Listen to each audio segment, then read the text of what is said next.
වගේම ඇඟිල්ල තද වුණාම දිග අරගන්න බෑනේ. පොඩ්ඩක් එන්න. මේක ඔස්ටියෝආතරයිටිස් එහෙම නැත්නම් සන්ධිගත වාත කියන රෝගී තත්ත්වයේ මුල් අවස්ථාවක වෙන්න පුළුවන්.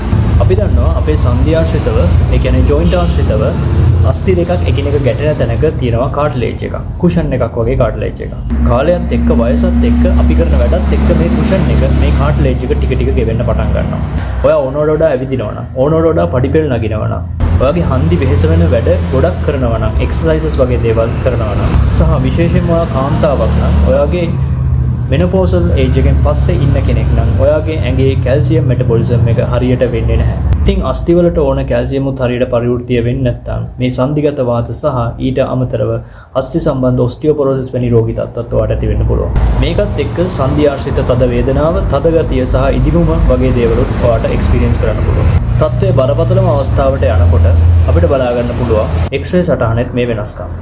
දීර්ඝ කාලීනව වේදනානාශක ඖෂධ භාවිතයත් මේකට එතරම් හොඳ නැහැ. මේකේ අවසාන අවස්ථාවේදී ඔයාට සිද්ධ වෙනවා ලොකු සර්ජරි එකක් කරලා ඔයාගේ ඒ ජොයින්ට් එක රීප්ලේස් කරගන්න.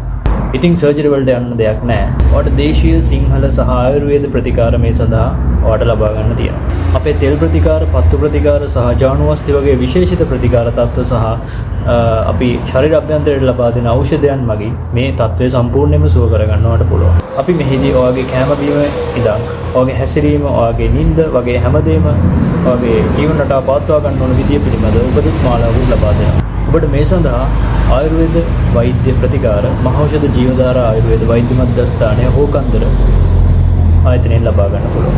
නිරෝගීකම පරම ලාභයයි. මේ නිරෝගීකම රැක ගන්න එක ඔයාගේ වගකීමක් වෙනවා.